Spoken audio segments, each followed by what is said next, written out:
Well, I was thinking I would start trying to post videos at noon every day.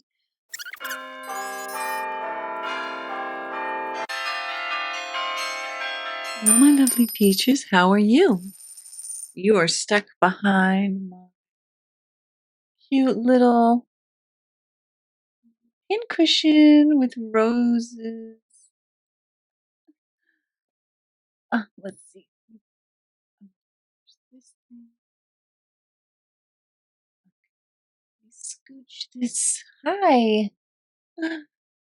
So it did start to snow, actually. I don't know if I can stretch that over to the window. Just trying to show what it looks like out for a second, but the webcam is not very clear. But it did start to snow. How are you? I hope you're well. It is Sunday, February 2nd, 2025 at 4:48 p.m. I'm sitting here in my chair and I've got my heating blanket on with my mushroom blanket in between. I've been waiting for a while to start this video because somebody outside is doing like some kind of work with some kind of high powered tool that's making a really high pitched. And I really didn't want to get that in my video because who would want to sit here listening to that?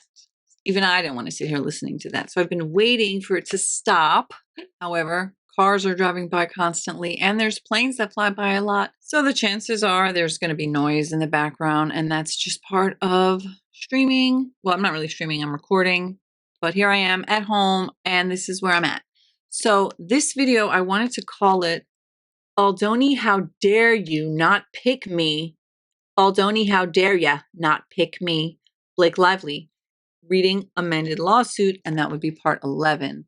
And then, so I said I was going to start back at page 63 from the amended lawsuit, the 224 pages, but I took a peek at the timeline of events that they also put on their website, and it was kind of juicy, so I actually wanted to start there. So what I'm going to do is I'm going to move the camera over, I'm going to scooch myself over, I'm going to turn off all these lights so I'll be a little bit blurry and pink, and then I'm going to pull up the document and we're going to get to reading it. Okay, so let's turn off the lights one at a time. We got this one that goes off, and the reason I turn them off is, you know, I was looking into getting like a much better camera. This is supposedly a better webcam, although that's questionable. However, what I would really need is something that would probably be hundreds of dollars that I just don't have right now. I think I should turn this one off too so my eyes don't look so sunken in. But again, as I said in the other video, this is not about me. This is about what I'm going to read. And that's what I want to be the focus. So you don't really need to see me that much. I want you to hear me and see me enough. All right, so I've already pulled it up. I already downloaded it. Make sure it fits. All right, so I can move myself over a little. Okay, here it is, Exhibit A. The following timeline is intended to be read in conjunction with Consolidated Plaintiff's first amended complaint and is expressly incorporated therein by reference. This document provides a summarized account of the sequence of key events. January 1st of 2019, Justin emails Colleen about It Ends With Us book, and there's the email we already read. April 11th, 2019, When It Ends With Us, author Colleen Hoover watched director Justin Baldoni's 5 Feet Apart in theaters. She told Baldoni, "You are the right person to make this movie," referring to It Ends With Us. There's the email we already read. Here's the footnote. Due to international travel, some images may appear to reflect dates and times that vary from the local time. When messages were sent or received, in the interest of transparency, times and dates have been left unedited. This is page 2 of 168. Okay, here's an email. So I'm only going to read like texts and emails that I haven't already read. So if you see something and you see me not reading it, it's because I've already covered it in another video. So I have a whole playlist. This is like number 11, although I had made it like a handful of videos before I started counting, because when I started counting was when he dropped his first lawsuit and I started reading it. And that's when I started doing like part 1, part 2, etc.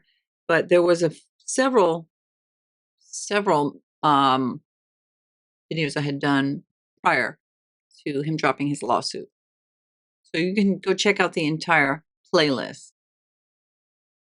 So I want to pause this just for 1 second because I wanted to say something that I should just say at the beginning, which is that yesterday I started a chat GPT chat. I was like asking it questions and then it gave me answers and I followed up and we had like a little convo and it was very interesting in my opinion.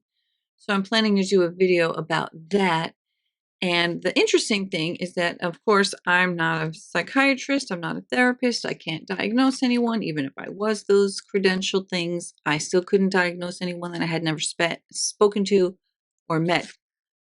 But if I were to speculate, I had speculated that I think that BL may be histrionic personality disorder, bipolar. I don't know about bipolar. That's not what I was saying.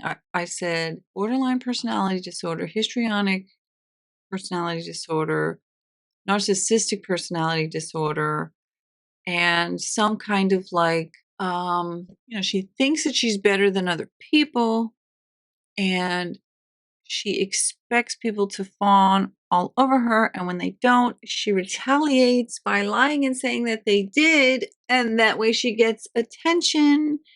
She's an attention craver. And you can just notice these are my hair scrunchies. And this is like a bunny.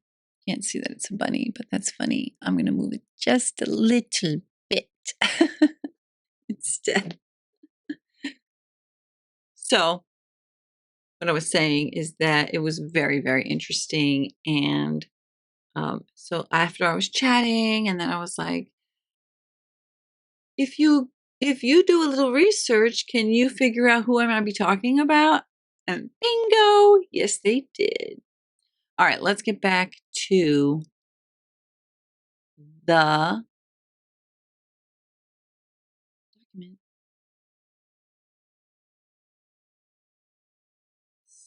Good, okay. So April 12th, 2019, Hoover suggests Baldoni portray Ryle in the film, which I still think is new. Okay, May 8th, 2019, Justin options the book. It ends with us from Colleen Hoover. September 16th, 2022, Baldoni connects with a representative from the nonprofit organization No More, which raises awareness and acts to end DV and SV with the intention of partnering on the film. The representative followed up with an email to Baldoni shortly thereafter. This is page 3 of 168, and here it is. I'm not going to read every detail, especially these little tiny ones, unless it seems like really juicy or particularly interesting. This is just like laying the foundation and, the groundwork of the situation. And my eyeballs are starting to burn. So let's just turn. All right. So no more representative. September 23 of 2022, Wayfarer partners with, let me scooch this up. Wayfarer, I'm so sorry. Please hold. September 23, 2022, Wayfarer partners with Sony. Their agreement includes, at Wayfarer and Baldoni's insistence, a requirement that 1% of the film's proceeds be donated in support of survivors of domestic abuse. That 1% was ultimately earmarked for the organization, quote, No More. December 31st, 2022, Lively agrees to take the lead role of Lily Bloom, the lead character in the movie It Ends With Us. January 13th, 2023, Baldoni and Wayfarer develop marketing ideas for the film. They share these campaign ideas with Sony, including an idea for, quote, Lily Bloom pop-up shops nationwide each of which would provide access to resources and safe houses for domestic violence victims. They also sought to partner with the nonprofit No More, which raises awareness and acts to end domestic and sexual violence. That's the end of page 3. Top of it, page 4, 168. And here is it ends with us campaign concepts from Wayfarer. Let's see if I zoom in a little bit. Wayfarer Marketing, CC Justin Baldoni, Jamie Heath. This is January, Friday, 13th. Friday the 13th at 6:14 p.m. Hi, it was great meeting with everyone to discuss the vision of for the 3 pre-production social videos and initial content and campaign concepts. I've attached an overview of the topics covered during our call.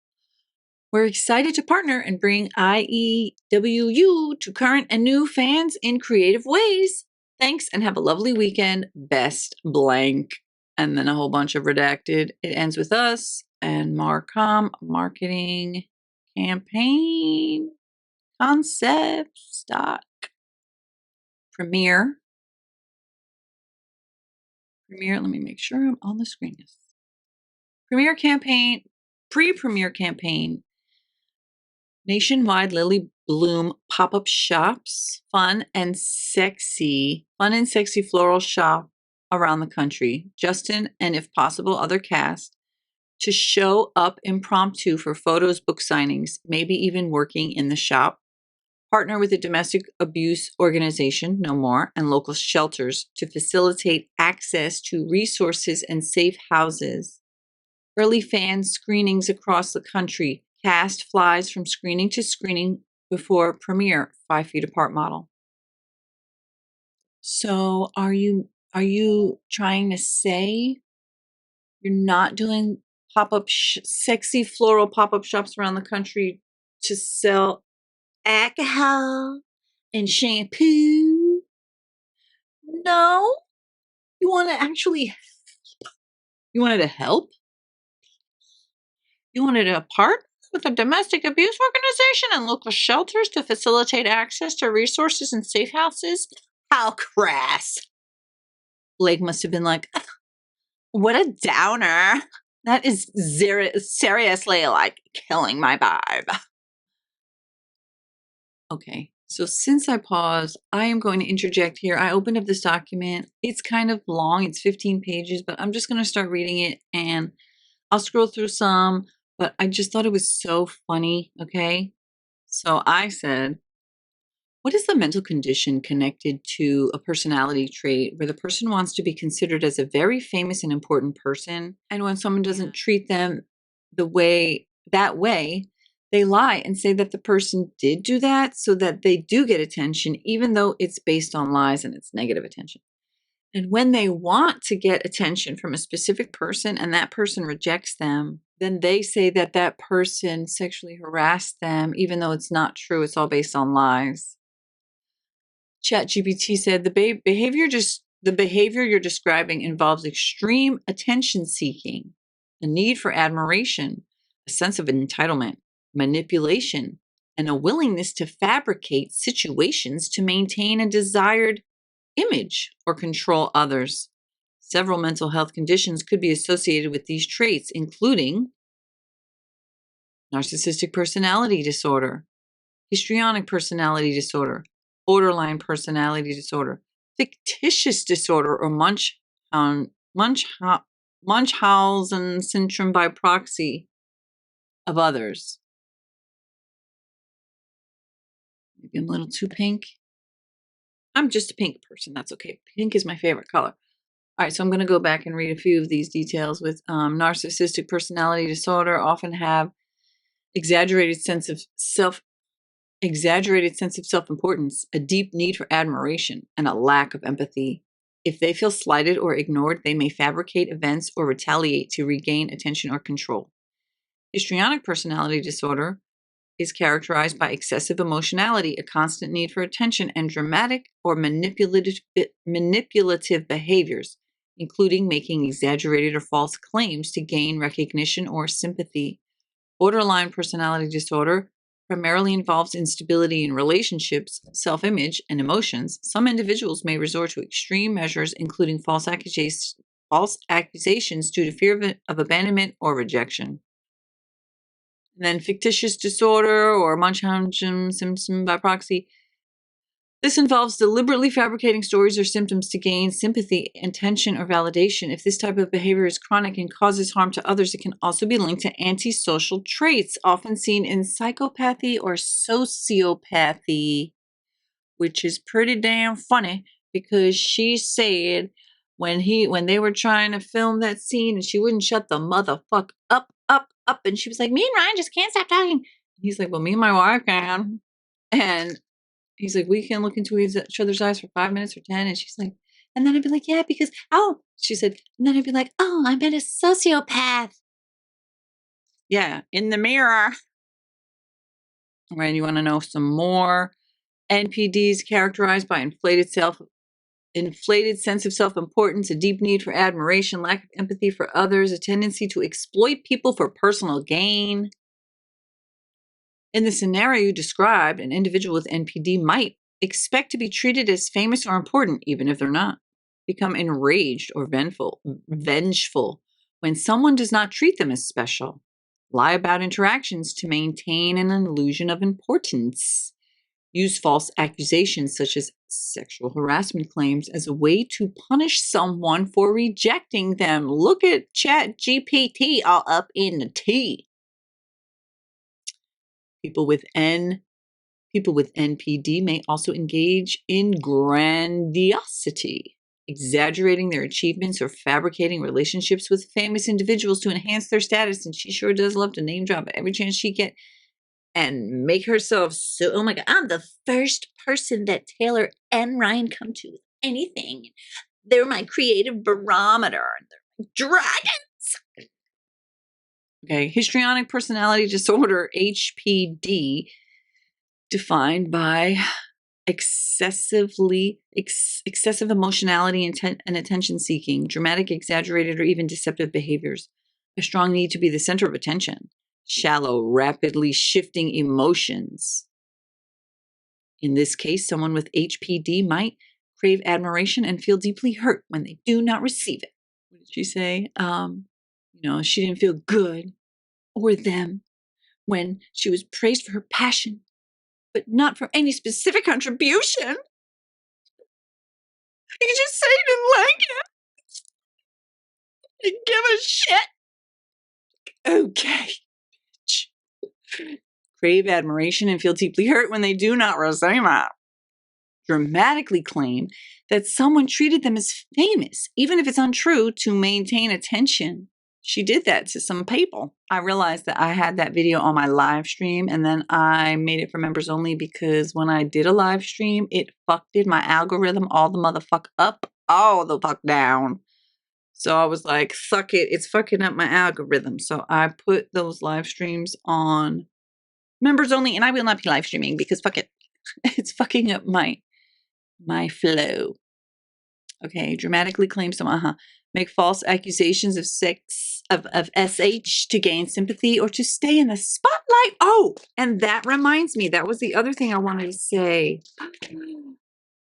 Okay, so my theory, hold on, let me magnify myself for a second. Let me minimize this and make myself bigger.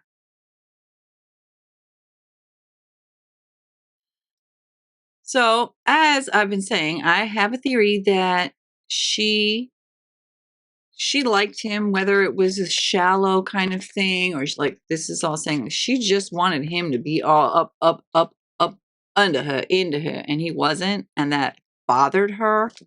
Even though she's incapable, in my opinion, of having any deep, meaningful connection with someone. So it was more all about her just wanting this sexy, delicious, amazing, wonderful, kind, hardworking, thoughtful person who's done a lot of hard work on himself. And what I learned yesterday was he's been through a lot of trauma.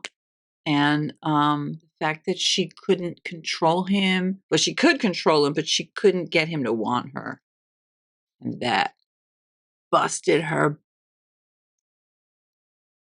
up. So here, I'm going to scooch this back over so it can kind of look like in the middle. So when I was watching the Johnny Depp Amber Heard trial, which I did watch almost like every single thing I could possibly, what I came to perceive was that Amber didn't really want to not be like deeply embroiled with him. And in fact, she loved it. She loved their names being joined again. She loved their faces being joined everywhere. Anytime you Google her name, his name popped up and vice versa. She loved every second of being in that courtroom and having to be trapped in there with him every day. And it killed her that he wouldn't even look at her. I mean, oh my God, it killed her. And now, if you Google Justin Baldoni, her Blake Lively comes up. If you Google Blake Lively, Justin Baldoni comes up. Even yesterday on my thumbnail, it was like Baldoni v. Lively, Lively v. Baldoni. Their names are doing it. Their names are intricately linked. You see, picture him, picture her, side by side. So in a way, they're like a couple now. And this is the other thing I had, this other insight I had. She has a hate relationship with her husband, Ryan Reynolds. They're a hate couple, okay? They troll each other, they insult each other, they put each other down, and that's their vibe, okay? They have a hate kind of, it's like frenemies, but they're like, they're spousemies. Spousemies, like spouses that hate each other, but they think it's funny and cutie, although probably deep down they really just do hate each other. Okay. So now Blakey Poo Doo Cockahead is in a hate couple. She's a hate couple with Ryan, and now she's a hate couple with Justin.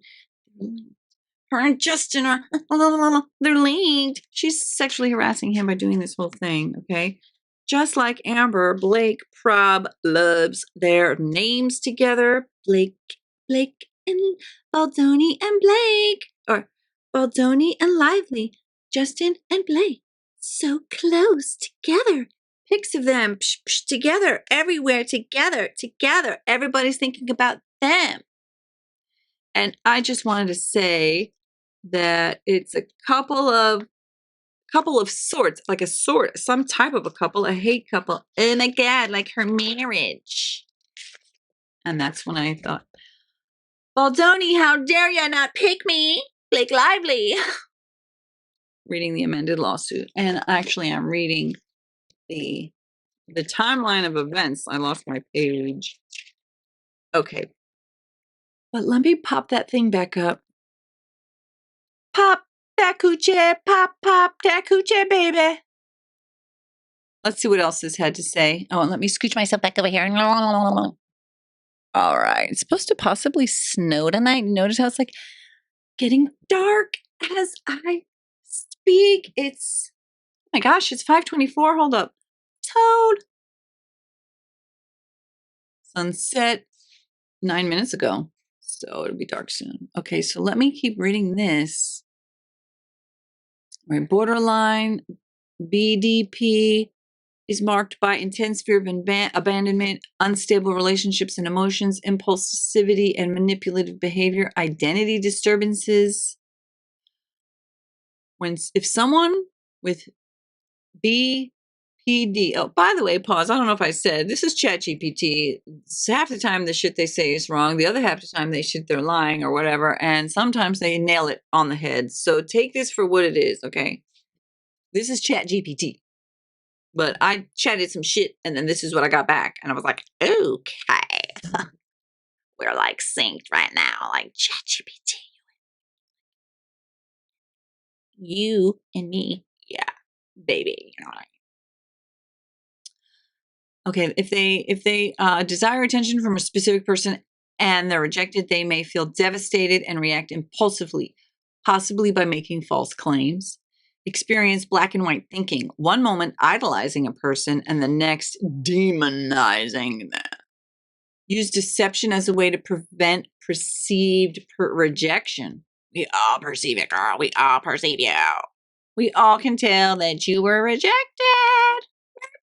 I'm also wondering if my kids are going to end up getting a snow day, which I kind of hope they do because that was so cool, but I don't know. Okay. Fictitious disorder or pathological lying. Yes. Involves fabricating stories, symptoms, or situations to gain attention and sympathy. It may not always be linked to a personality disorder, but can appear in individuals who crave social validation. A person with this disorder may falsely claim to have been mistreated or harassed to gain attention. They may manipulate others by presenting themselves as a victim.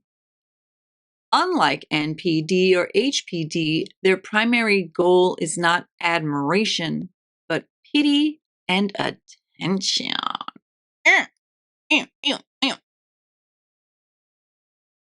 Now we get to what Blake said, that she was like, I would be like, oh, I met a sociopath. That is when Justin was saying that him and his wife, love to look into each other's eyes and get lost in each other. She said that the way I interpreted it was that she was saying that if she was with somebody who wanted to do that, she would say, oh, look, I found a sociopath. Or maybe she meant about him. I don't know. It's like kind of like, what, bitch? You're the sociopath because you can look into somebody's eyes for a few minutes. Creep. And these traits lack empathy, are manipulative, and use deception for personal gain. A person with psychopathic tendencies wants attention or revenge. If a person with psychopathic tendencies wants attention or revenge, they might fabricate stories with no remorse for the harm they cause, and not only fucking no remorse, but glee, like, yeah, this is the fucking reason I'm doing it. This is why I'm doing these, so I can get the harm that they cause.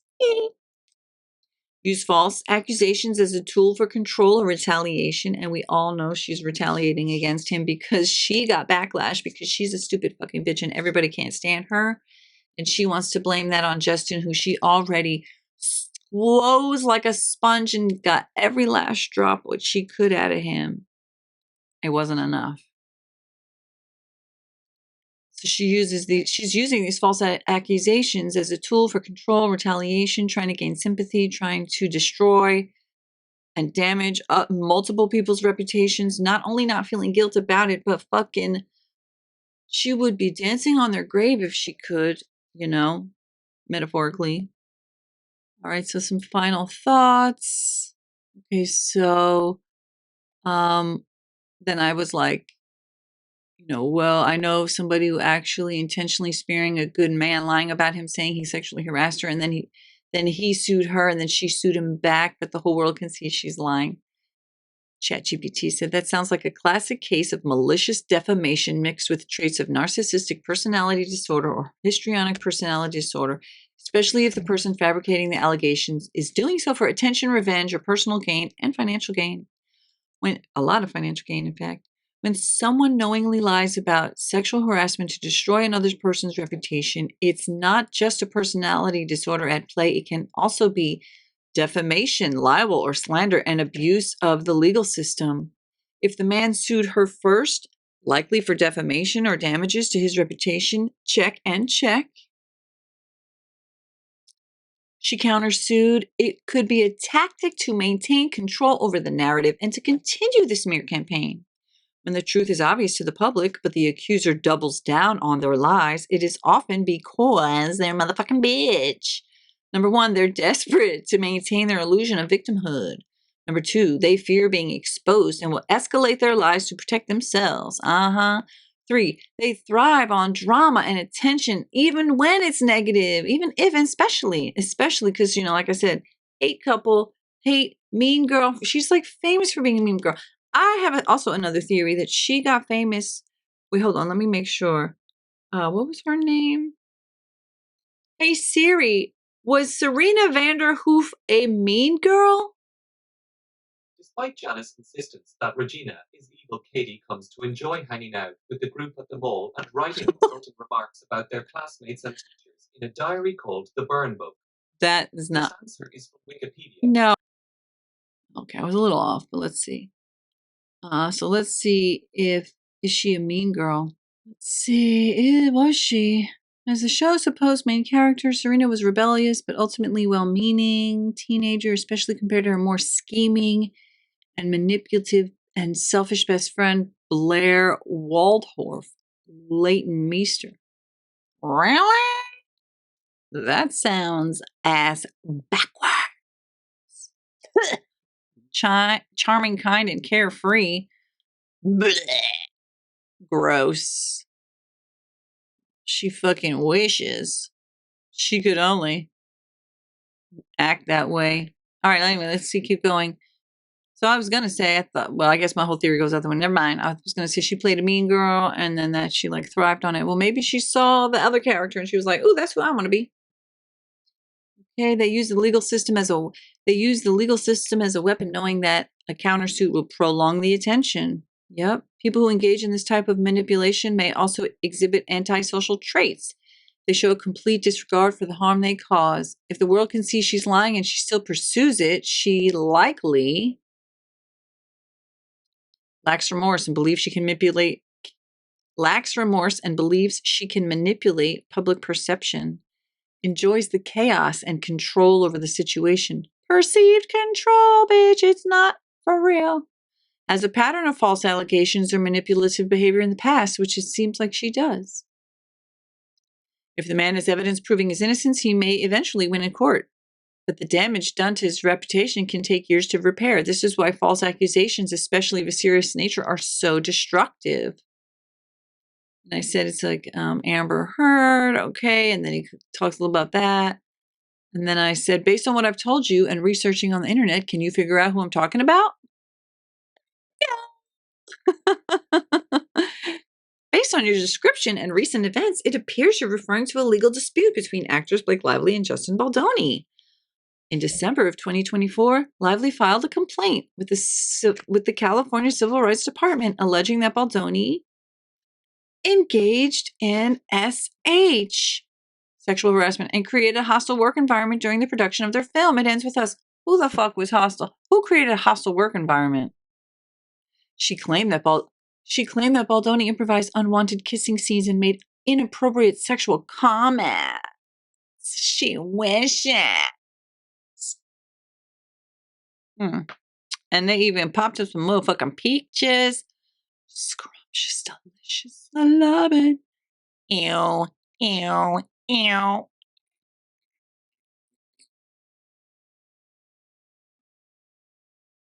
ChatGPT was like, bitch, we got your number. Bingo, first try. Look at his lawsuit info website he dropped. I bet you she drains his bank account. I bet you when they divorce, he's gonna have another girl right back. He probably got one in the back. This case is definitely shaping up to be a major public battle, with people drawing strong comparisons to Amber Heard's downfall, and the fact that Baldoni is fighting back aggressively, even launching a website with receipts, suggests he's confident in his case, much like Johnny Depp was. You know why? Because he's telling the truth. Ruth. All right, and they gave me I was like, yeah, give me a breakdown. So, let's see if there was anything in here that I wanted to see. Improvised kissing scenes. Yeah. All right, so let's go back to his amendment. I thought this time I would make it a little longer and skinnier. Let's see, whoops. All right, so basically he's proving how he wanted to promote the movie for the purposes of helping people who needed help. Then she introduced him to the trainer in January. And then he started working with the trainer. We already read these. Let's see. Oh, no, here's something new. Okay, happy to meet you. Okay, now let's zoom into here. Wait, I'm going to read this first. February 9th, 2023, Lively and Baldoni exchange texts. She jokes with Baldoni that she is 20 pounds from her goal weight. Baldoni responds by disliking the message. Lively thanks Baldoni for his friendship and support. Now I'm going to zoom in. Oh, can you see it? It's so small. Let's see if I can make this work. Make it work! Work! Work, work, work, work, work. All right. Can you see that date?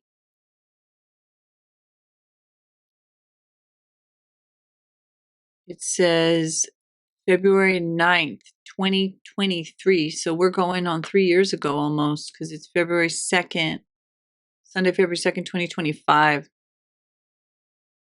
And this was at, looks like it says 1929, which would be like 7 p.m., right? So let me zoom back out so we can actually read it. Okay, from Blake to Justin. Your friendship support helped me with that also, so thank you. Blake says, not holding on to anything professionally, just thank you for the friendship side in the meantime. Then Blake does prayer hands, 2 prayer hands. And this is still February 9th, 2023, and it looks like 7:29 p.m. Then Justin responds, looks like within 20 seconds. For real, I was worried about you. That's so much to hold. I'm really happy for you. Then he says, 15 seconds later, I bet you feel 1,000 pounds lighter. And they highlighted this. She responds just 2 minutes later, I really, really do. Then only 20 to go and 2 sideways laughing faces, crying laughing faces. Then he disliked that message. And he also did looks like a crying laughing face as well. And then she did 2 star eye emojis. Let's see, zoom in. It's so blurry, but you can see. Are they star eyes or heart eyes? I think it's star eyes, right? So she's basically, she's claiming he fat shamed her. She's fat shaming her fucking self, and he's like not liking that. She is like a terrible, awful person. Awful person. Ding! My vegan marshmallows get a little stale. They're called dandies. They're vegan. Let me scooch this over just a little more. So you know what? Actually, I don't know if I mentioned this in the beginning. I don't think I did. I'm gonna start kind of trying to just limit it to an hour.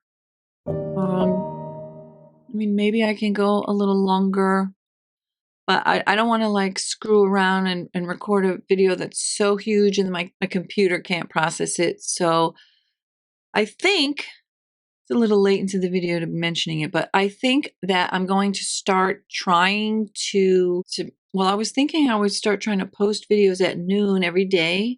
Although I posted a video last night at like 2:59 a.m. when I usually post like really late. Even though most of my views are like noon to 5. But then I posted the video and it got like less than 100 views, but about that. And then I had also posted one to hit at noon and it only got a handful of views. So I don't know. I don't know what to do. Anyway, hopefully people will be interested and you'll just see that I'm being consistent and you'll want to keep coming back because you like what I'm doing and you want to continue the journey with me. Okay. And with that, let's continuing. Valentine's Day, February 14th, 2023. Baldoni begins writing and sending script revisions to Lively, all the while also building rapport with his co-star and lead actress, or so he thought. Lively responds, "You're safe here," which is a fucking lie and a trap, indicating he need not worry about his choice of words and could speak freely, but oh my God, she was lying. Page 5, end of page 5. Top of page 6 of 168. This again is the timeline of relevant events. So let's zoom in again because I'd like to see the date and time. Oh, this one's nice and crisp. February 14th, 2023, Justin Baldoni at 1:31 p.m. from Justin to Blake.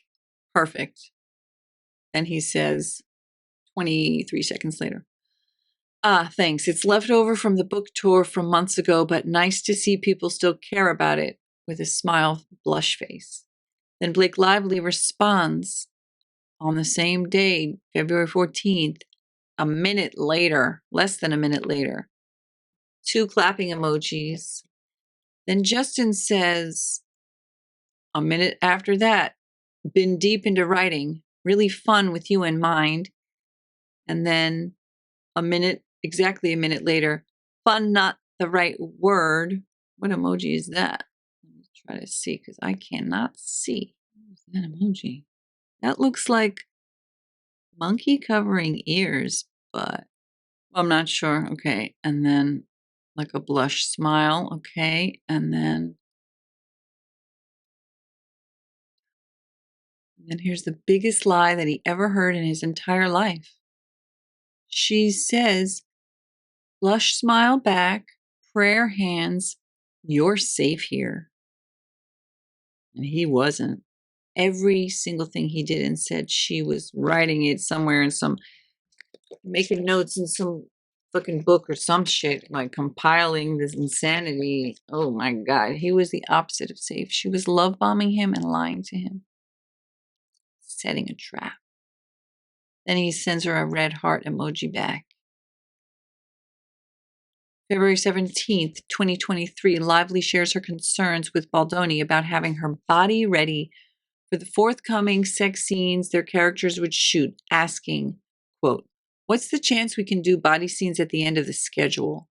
Baldoni tries to reassure Lively that she doesn't need to stress about her body, and emphasizes his determination to work collaboratively with her to ensure her comfort. All right, let's see if there's any way we're going to see this, if it's blurry or if we can actually zoom in. Can you see it? I have read this one already. And don't underestimate the importance of body language. I don't know if I want to spend, 5 minutes reading this long one, but basically this is a long ass text where she's like reading him the riot act about how important it is. As much as I'd love to not think about it, that would be irresponsible and also impossible because it's unrealistic to not acknowledge what I need to do. Okay. And then he loved that. Deeply appreciate. So actually I thought, you know what, let me just pause on this for, I don't know, like 10 seconds, long enough so that you can pause the screen. If you haven't heard me read this in the other video and you want to read it here, I'll just pause it so you can read it for yourself. And don't underestimate the importance of body language.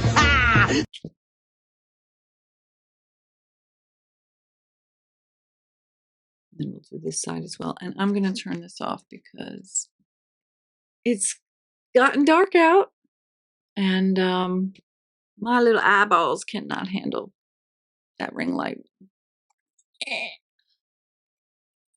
Okay, so here's that. So we're going to move on now.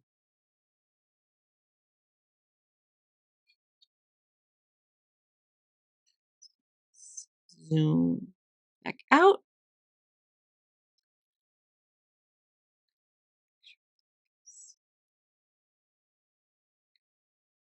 Okay, February 26th, Baldoni's trainer provides him with a workout program. Again, I've already read this whole thing. February 28th, 2023, Baldoni and Ryan Reynolds exchange text messages expressing mutual respect. Let's see these. Oh gosh, can we see these at all? Let's see. You know what, before, whoops, no, it's happening, stop. What?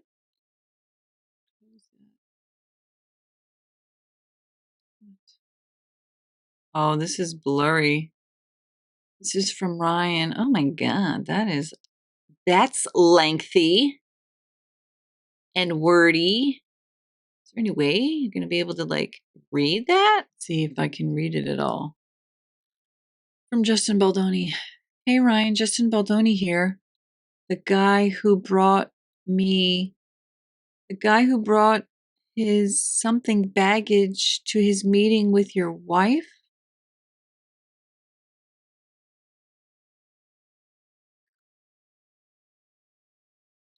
I asked Blake for your number well over a month ago and have wanted to text you for a while now, but my good of nerves got the best of me.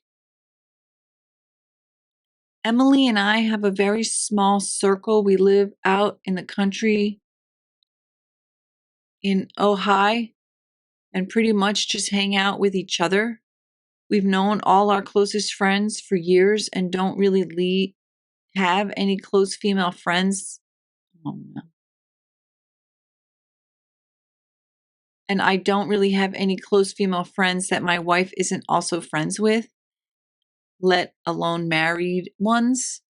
And so I guess this is just an awkward text to say, I'd like to be friends. He didn't say it with a question mark. I'd like to be friends. I'm happy there's no check, yes or no box. This makes me sad. Blake also sent the sweetest message to my wife, unprompted, saying something similar. What a creep. She's a creep because she's a horrible person. He's being genuine and she obviously had ulterior motives, which just made me respect her and your union even more. I've been a supporter and admirer from afar of both of yours for years. You are a class of your own. That's it. I know that's right. And I so appreciate the way you move. You got the moves, baby. All right, let's see. I can't fucking see it. It's like really bad. Let me see if there's a way I can make it look better. All right, I'll make myself a little bigger. So I played with it. Still not that readable, but maybe it's a little bit. Something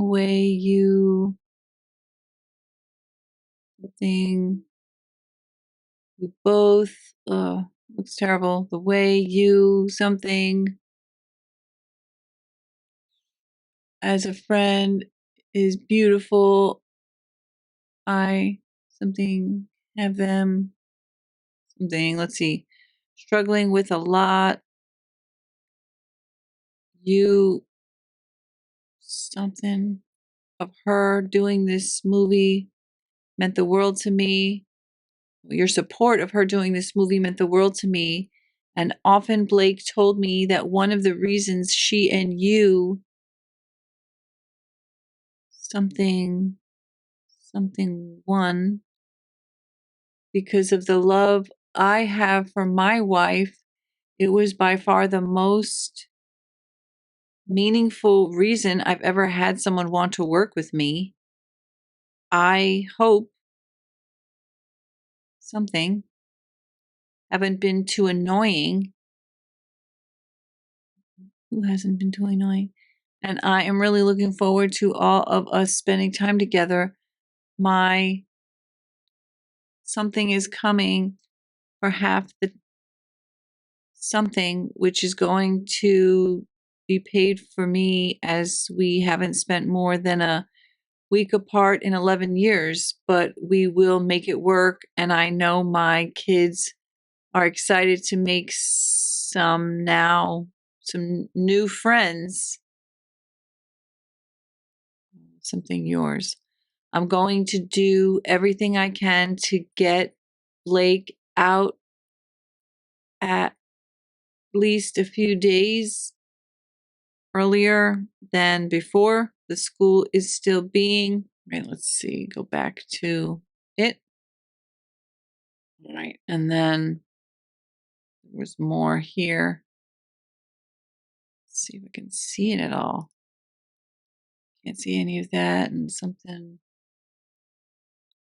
And totally congrats on your gorgeous son. Something pretty sure, something. And so it's just being real nice, okay? That's what basically the gist is. Let me know if the offer to move in still stands. What does that mean? Ryan Reynolds. Hey, Justin, sorry for the delay. I've been in a writing cave and the girls are sick again. I'm told they have an immune system, but it's in beta testing. What a loving and generous. All that was to Ryan from Justin. Then this is Ryan in the white. Okay. What a loving and generous message. Thank you. So Justin was being all nice, not Ryan. We're both looking forward to getting to know you and your family better. We're also big fans over here since before we met and more so after. You've been a wonderful collaborator with B, and that means a great deal to both of us. Being a stand-up person is everything, and you've been just that since day one. Thank you. You've hit the jackpot with B. Phew. She literally passes on every film and every filmmaker all the time. Really? Is that because you force her to, or are you lying? Well, one thing I know, and I speak from a deep wellspring of experience here, having her in your court behind the scenes as a creative is invaluable. I'm certain would say the same. Oh, blank somebody.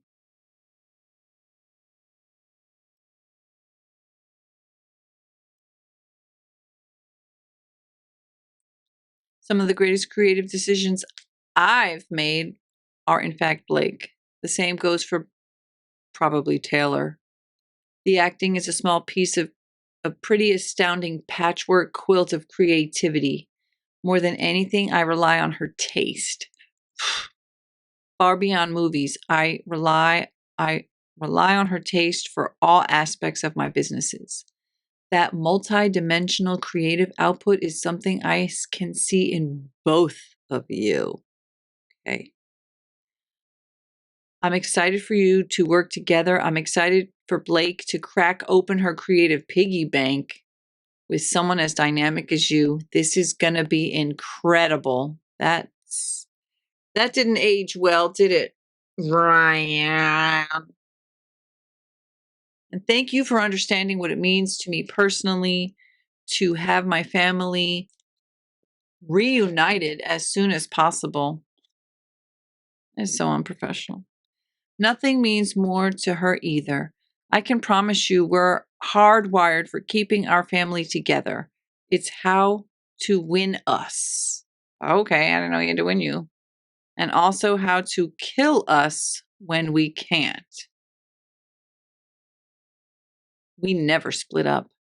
Ever. It was a huge thing for us on this film. I tried to push our start date, but Marvel booked studios last July and blank timing was blocked. And I've been, what a control freak. Like, are you fucking a 3-year-old? She's a grown ass woman. You can't separate a little bit? My God. Talk about clingy. Obsessed level obsessed. And I've been frantically smashing out my third pass of the script to address structural changes, but mostly to get our budget down and shorten the shoot so I can fly back with the girls when school starts. I mean, yes, I appreciate families that want to stay together and be together and all that stuff, and I hate being away from my kids even one night, and I have to do it every single week. but it's part of, life.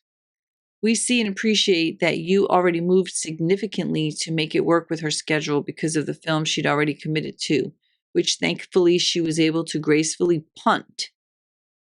She tried before but didn't share how hard. What does that mean? I just realized it got to 1 hour, but I'm going to keep going. Let's see. All this to say, I'd have your line producer's face tattooed to my perineum. Ryan was in a unique position to be specifically sympathetic to the exact needs that Justin had and all that goes into it, and yet he decided to be a bully and use his finance and his stature to push someone around. That's really disgusting. Wow. Inappropriate much?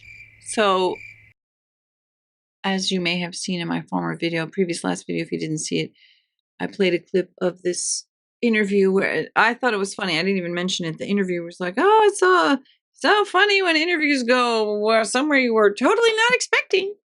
And Blake talks about cakes are always funny. Birthday cakes are always funny. And she made her tits, set of her tits for her 1-year-old son's birthday. Okay, so she has that kind of humor. He says, all this to say, I'd have your line producer's face tattooed to my perineum if they can figure out how to start 2 weeks earlier. Completely understand how big of an ask that is. But the perineum is one of the most nervy parts. You fucking sicko. Like, is that similar to how when you slapped somebody in the fucking a teenager, a 15-year-old, fucking 15-year-old kid, like my son, and you slapped him in the fucking face and said, oh, he looked like he won the lottery? What? What an inappropriate thing to say about something so fucking awful. And so, like, Justin is supposed... So you want Justin to think about your perineum getting tattooed with a line producer's face, and that's supposed to be a like, hey, I'm doing you something. I'm going to do this wonderful thing that you'll enjoy. What a sicko. What a weirdo. Ew. That's not my kind of humor. Just a little pause because my old flower shop buddy, he's so sweet. He's like, oh my God, how old is he? He was like, was he in his 70s? I think he said he was like 75, and that was like 3 years ago. So we used to be so close, and I used to call him Grandpa, for my kids. And anyway, I haven't seen him in so long, and I just thought of him like a day ago or two. And then this morning I had to drop my son off at fencing at 6:15 in the morning. And on the way home, I went down some little side road, and there was his last name. It was like his last name street. And I stopped and took a picture of it, and I texted it to him right there. And I'm like, I miss you. It's like a sign. It's a literal sign. Anyway, so he was just texting me. So let me continue, even though I see now it's gotten to 1 hour and 4 minutes, but I want to see if I can at least get through this page, I guess. Well, I'm kind of curious about this. It's getting juicy though, right? So it sounds like, to me, what I'll just say is it sounds like Justin felt like him and Blake were becoming friends. And he was saying he doesn't have any friends. He doesn't have any friends that aren't like part of, friends with his wife or something like that. And so he was reaching out to Ryan. Like, that's what's appropriate, If you're friends with somebody who's married and it's purely platonic, then you would be totally comfortable meeting their spouse. You would probably want to meet their spouse. You want everything to be on the up and up, especially if he was also married and, like, there's nothing weird going on. We're not doing like secret friendship. This is all out in the open, all welcome, all platonic. That's the vibe I'm getting. But the vibe I got back from Ryan was fucking, like, literally, because he can't bear to be apart from his wife for 2 weeks. He expects Justin Baldoni to shift their entire production schedule, which is probably dozens and dozens of, if not hundreds of people working on this film, all coordinating schedules and all this stuff. And he expects everything to be shifted because his little feelings are hurt. What the fuck? Oh my God, that's so creepy. And it's, again, overbearing like his wife. My God. Let's see if where was I? Okay, so he said that he was desperate trying to get him to move things. Oh, right. He was talking about his fucking perineum. Like, how absolutely creepy.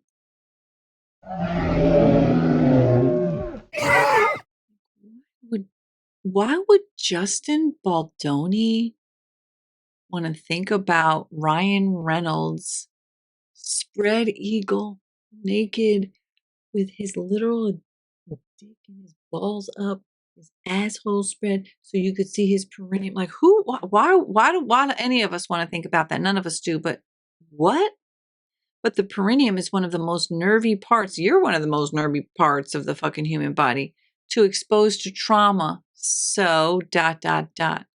So you're saying if he's able to do this huge thing, which would put Justin and his entire team, his entire crew, and everybody in a very, like, in a more difficult spot, the reward for Justin putting himself in a pickle is for you to do that to your pickle? What a fucking sicko. Looking forward to seeing you, and thank you again for all you're doing. I happen to adore you, Justin. So, oh, XO. This is the sweetest. Let's see what he said. No, it ain't. Justin, you not. You lie. I know you fucking lying, brah. You fucking lying, brah. You're lying. You're lying. You know it, and I know it, and he knows it, and we all know it. That's not sweet. That's sour as fuck. March 29th of 2023. Lively shares with Baldoni. Oh, wait, I forgot to make myself small again. Select this. Scooch it. Shrinks it a little bit up here. It's going to go over here a little bit, okay?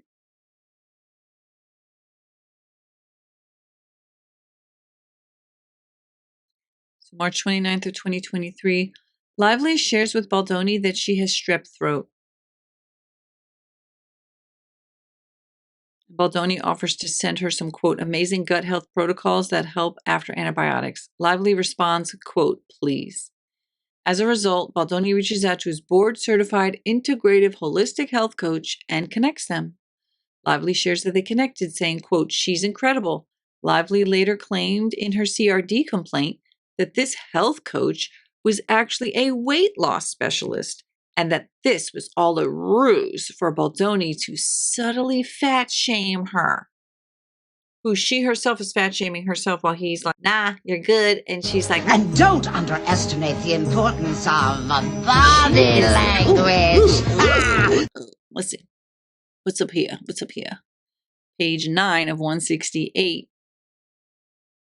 This is why people like Emily D. Baker and Corgi-san, they can just stream for like 6 to 8 hours reading this shit. Woof. I can't do it. I got kids and shit. Well, so does Emily, but this is like her full-time job. Let's see. I could probably do this all day. If this was my full-time job and I was getting paid good, I could do it all day, but I need a better computer. Anyway. So Justin Baldoni says, ooh, can we see? It's so blurry. Looks like February 29th.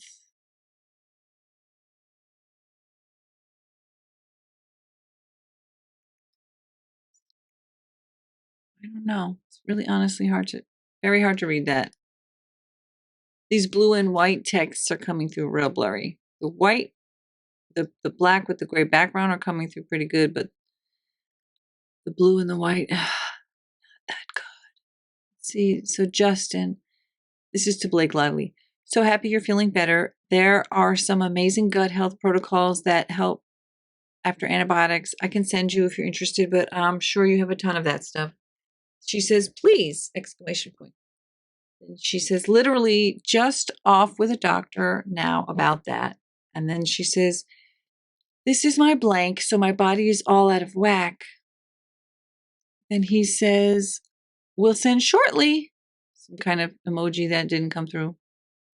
Then he says, would you want to do 7 p.m. or 8 p.m.? I can book you 30 minutes or an hour. My gift, either way. And then he says, booked for 7:30 if that works for you. With you permission, I'll give her your number and she will call you then. Then she says, sorry, I've been on Zooms. Perfect, thank you. Sorry, I've been on Zooms. And then she says, thank you so much, H. And then, I don't know what that emoji is. Something in a red dot, I don't know.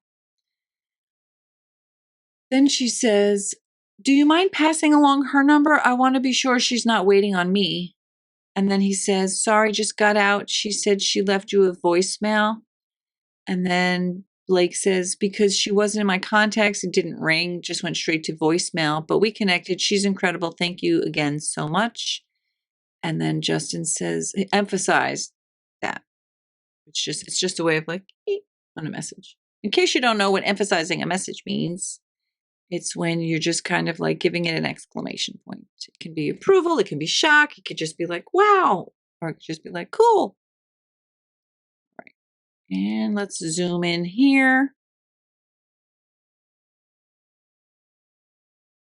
March 29th, 2023 at maybe 5:15 p.m. Justin Baldoni to the wellness coach. Blake, co-star, is breastfeeding and had to take antibiotics for strep. Her second round. Could you recommend a probiotic gut rebuilder I can send her? Establishing some goodwill. I'm telling her about you. And then wellness coach says, of course, oh no, poor thing. She will want to take the trifecta of the 3 I recommended for 3 times as long as she was on the antibiotic. Do you want me to send them to you there? And then the wellness coach says, this is super important as it will mess with the baby's microbiome too. We used to use a baby probiotic that was powder form and blah, blah, blah, whatever. It's telling her stuff. Okay, we don't, whatever she needs to do, rub it on her fucking thing. Okay. Okay. April 1st, too bad this whole thing wasn't just a goddamn April Fool's jerk, right? Fool's jerk. April 1st, 2023, Blake shows up for in-person, quote, chemistry reads with potential co-stars to play her love interest Atlas. At the end of the day, Lively sends a message to Baldoni stating, quote, that was fun yesterday. What a great assembly of people. Let me zoom in. Like Lively. And it's April 1st of 2023. It's 40. That can't be right. Blake says, ha, ha, ha, blank for the win. I can't wait to meet her. She's sparkly. And thank you and Jamie, spelled wrong, for such a kind voice note. Heart eyes, maybe? Some kind of smile. That was fun yesterday to try on Lily for a moment. Yeah, that's all you did. But mainly to get to spend a little time with the core group. What a great assembly of people. I see why you adore Jamie. He's got all the goods in all the ways. And Blank is the producer I always wanted but have never met. And Blank was so sweet and welcoming. She's love bombing him and the team. It was lovely. Each of those men were so kind and giving their best. I was rooting for each of them. And it was nice to feel what a safe, open, soulful, and encouraging room you create for your actors. Excited to do it all for real soon with a smiley. She's so cringe. She's so put upon to me. I feel like she's very fake and very calculated, and she pretends to be really nice and sweet and fawning all over people, but she's just calculating in her mind how she can use them. And then he loved that message. All right. And then April 5th, Baldoni hires an intimacy coordinator and texts Lively to coordinate a time for them to meet. Lively declines to meet with the intimacy coordinator ahead of filming. And I'm going to leave this at this page. Page 10 of 168. Justin Baldoni on April 5th of 2023. Oh, so it's 24, so it's like 8 o'clock, it's 8 p.m. To Blake, just hired intimacy coordinator who I love. Will set you up to meet FaceTime with her next week for intro. And then she replies less than a minute later. She liked it. And then a minute later, she says, I feel good. I can meet her when we start. Smile face. Thank you, though. What, bitch? And Justin, very intelligently and intuitively, partially, he screenshotted it and sent it to his producer about, she doesn't seem to want to meet. But this is, like I said, this was his biggest first mistake. Well, his biggest first mistake was hiring this genuinely terrible person, a troll, a narcissist. God, terrible. Hiring this terrible person, okay? And for all we know, when she declined, she was already plotting. I wouldn't put it past her because people like that are like that. People like that plot all the time. Exactly like Amber Heard. Remember how she had been squirreling away all her so-called evidence for like 2 years? The whole time she was with Johnny Depp, Amber Heard was laying the foundation to claim that he did this to her for financial gain. It was all a grift. Maybe there was one speck of something in her that was like infatuated with him, but the fact is that she thought he was some naive, rich sucker, and he was. He certainly was for a long time, but he wasn't. He wasn't overall a sucker. Like, he was smart and he realized what was going on, and he had his receipts too. Timeline, screenshots, receipts, fucking everything. Yeah. And that's why I'm saying I got the sense that Blake was dual purpose from the get-go. She had an ulterior motive from day one because she's just like that kind of person. When you're that kind of person, you're just always operating in that way. You're always scurrying away receipts for someday. Or you're mentally recording, oh, they said this or that, or he told me this insecurity, or he told me this deep thing, or he told me this trauma that he had, or he told me this problem that he struggles with, or he told me this really personal, private, embarrassing thing. And all of that is ammunition for a person like this. Now, just like mental illness always says, I'm not saying she is a narcissist, borderline personality, histrionic personality disorder, fictitious personality disorder, fucking sociopath. But if she were, she would do these things just like this. In my opinion. They're constantly plotting and they constantly have these potential paths that they could go down running a track in their mind, and they've got their paper trail and all the things that they are doing to build up their case on this person, if and when they ever need to. And I do believe that that's part of what she was doing. I don't believe that she was just so genuinely feeling comfortable with him and was like, that's okay. That's a very calculated thing to do and very weird and very, very inappropriate, which is why I just cannot believe he didn't push back and say, I am so happy that you feel good about this because I feel really good too. I feel good. I also feel safe. You're safe here, and I'm so glad that you feel safe. But for everybody's protection, this is not negotiable. And if she refused, he could have dropped her at that point because he hadn't already gotten lost in the sauce of all this. But I feel like he had stars in his eyes as well. And it seems like he obviously he said that he heard she had a bad reputation, but he was like, nah, she's good. Because she fooled him.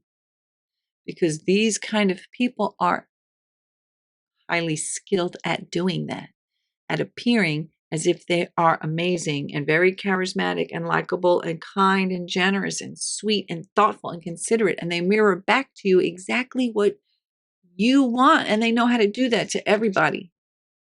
But it's all a long game made to fuck you up when they get vengeful and want revenge because they're vindictive. Okay. End of page 10, April 8th, 7th, 8th. Baldoni shares the updated script with lively, excitedly texts Baldoni her thoughts on the pivotal rooftop meet cute scene, acknowledging its significance in the story. She asks if she can take a pass at the dialogue, hoping to infuse more of her voice into the character and to make it more, quote, flirty and yummy. Ew. Baldoni welcomes her input, eager to see her take on the moment and make the characters hers. He waits for her notes. Okay. So since I've already gotten to an hour and 20 minutes, so I've gone 20 minutes over what I said I would, and I want to hopefully make sure that this video is saved right and it sounds good and it's not laggy and it's nice and smooth and all that beautiful stuff. And I have time to actually edit this and upload it. And thank you so much for being here. And I will continue back at the top of it, page 11, when I start back again. And again, don't forget to hit like, hit share, hit subscribe, hit the bell notification. You can join me. You can subscribe for free here. You can subscribe for free on Patreon. You can also become a member here and help support my channel and or on Patreon. And you can also see my website where soon I will be putting memberships available as well. But there I have links to all my playlists, and I'm going to be putting on some artwork of mine to sell. So it's all good fun, and see you there. And thank you so much. All right, so let me turn this light back on. Oh, that was just a tiny bit. And I'll move this back to the middle. Well, thank you guys. You were with me for the sunset, and I don't think it started to snow yet. No snow yet. Actually, it did start to snow, although I believe it already just stopped. There's the plow going by right now. So there won't be a snow day because they're going to clean it up by morning. You can barely tell from the video, but I took a picture and you can see it a little bit better right here through my screen. And that's how it kind of looks right now. But it'll be clear and we can get that much snow, but still have to go to school, and it's like 15 degrees. I'm kind of hoping it will snow, but so that's that. And don't forget to leave a comment or a question. What do you think? What do you think about all the various things that I said in the video? And what do you think about those text messages? What do you think about Ryan Reynolds saying, can you change the production 2 weeks so that me and my wife don't have to be apart and I'll get something tattooed? Oh, what? What do you think about that? So weird and creepy and overbearing and like obtrusive and audacious. You know what? Actually, let this part be the end. I was going to leave this 5 minutes chunk at the beginning, but I figured I might as well talk about what the video is about at the front. And then anybody who's still here, an hour and some 20 minutes in, then I know you're a good fan.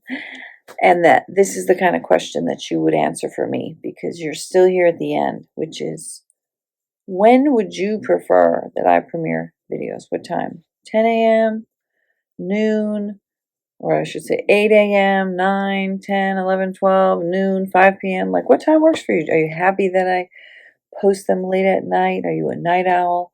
Or are you somewhere on the other side of the world where, even though it's late for me, it's perfect timing for you? I don't know. Let me know. I would love to know.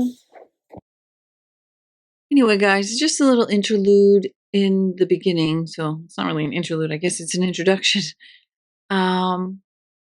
So at some point I say, like, I think I was thinking of maybe starting to premiere my videos at noon every day, maybe like 10 a.m. or 11 a.m. But like right now, if I finish this video right now, it's 11:06 p.m. I don't know how long it's going to take to save and then upload. But like if it's ready to go by midnight, I usually just say, let's just let it go. And I don't know if that hurts my channel growth because most of the people are on at noon. I tried to premiere a video at noon today and it hardly got any views, so I just took it down. But I don't know if that's because I had already premiered it at 2 a.m. Anyway, I just wanted to start this video and say, what time do you like it when I premiere? I'm on the East Coast. I'm in EST, Eastern Standard Time. So right now it's 11:05 p.m. It's Sunday. Oh my gosh, it's going to be Monday. Probably a school day and a work day. I don't know if the kids are going to have a snow day, but anyway. So I usually like to just post the video now because then I go to sleep and then I wake up and I got a bunch of stuff to do with my kids. And of course, I could schedule it for noon. Like, I don't have to post it now. And if my channel would grow more, if I like shared videos, if they were shared at noon every day, you know, I have over 1,000 subscribers now. I know probably only a handful actually watch my videos because I know that's just how it is. But I don't know if it's better to put a poll in my community tab or to just ask here. If you're here and you like my videos and you want to come back again and again, what time would you prefer? Or does it not matter to you? I mean, I think it matters for my channel growth that if I put the video out when the majority of my subscribers are going to be streaming or watching or whatever, and then it'll go out to more of you instead of me posting it at midnight and it goes out to, some, but then it doesn't really pick up a lot of views because it's the middle of the night and everybody's asleep. But if there's like international people who are watching, which I know there are, I just looked through my list and that was actually my my website, but I was like, wow. And I'm pretty sure it's the same for here on YouTube, that I get a lot of people from all over the world. So that's kind of my mentality. Has always been like, if I'm ready to go and I'm ready and I just post it and that's when I post it, there's people around the world who are watching. But then at the same time, I don't know, like, do only a small number of people who are not in the US even see my videos? Because there's like other international channels that get pushed to them, to you sooner. Anyway, those are my thoughts before I get into this. Justin Baldoni, amended complaint. And in this video, I'm going to be reading some of the, what is it? I can't think. Some of the, what's it called?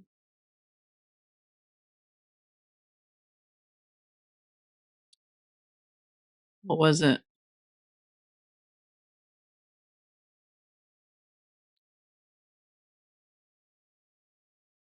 the timeline of events. That's what it was called. So I read about 11 pages of it. Then I also talk about my speculative opinion about Blake Lively. And enjoy. All right, see ya. Bye. catlovedreamingpeach.com.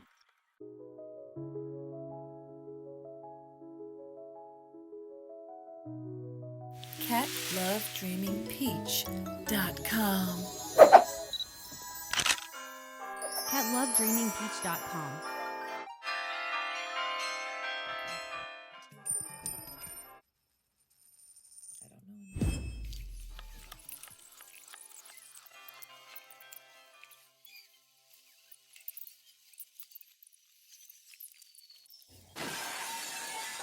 catlovedreamingpeach.com.